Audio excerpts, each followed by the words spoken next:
So, try natin itong karusa. Try lang muna natin itong karusa. Gamitin natin itong scanner. Try natin itong karusa. So, kailangan i-scan natin kung mayroong problema. Pero, tingnan natin kung gumana itong scanner natin. Tingnan natin kung gumana. I-on muna natin itong susi niya bago ito isalpak na OBD Wi-Fi. So, i-on muna natin yan. Tapos try natin na i-scan dito. Try natin dito i-scan ito. Yan. Try natin kung gagana. So, umilaw naman siya. So, try natin dito. Connect natin sa Wi-Fi.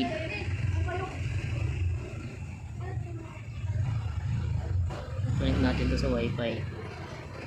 So, Wi-Fi OBD.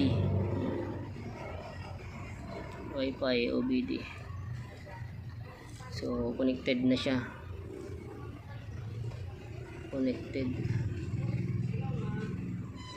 So, hanapin natin yung OBD Wi-Fi.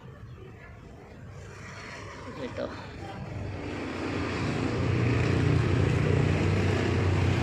Connect na yan. Yan. Pero dapat naka-open yung susi. Naka-open pero hindi umaandar . Try natin i-connect kung gumana. Try natin. So, naka-connect siya. Try natin naka-connect. I-diagnose natin. So, read. So, wala naman siyang problema. Okay naman, walang problema. So, ibig sabihin, nare-read din, na-scan din ito ng ganitong OBD. Na-scan din yung karusa. Karusa 200i. Yan. Pwedeng pang-scan yung ganito na OBD. So, try natin pandarin.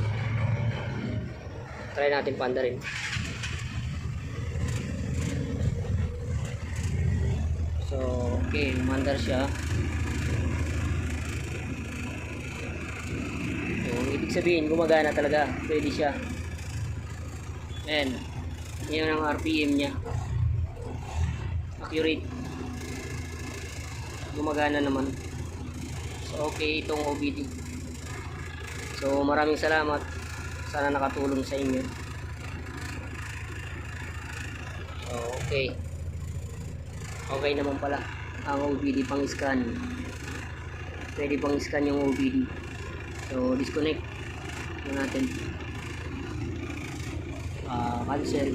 Okay.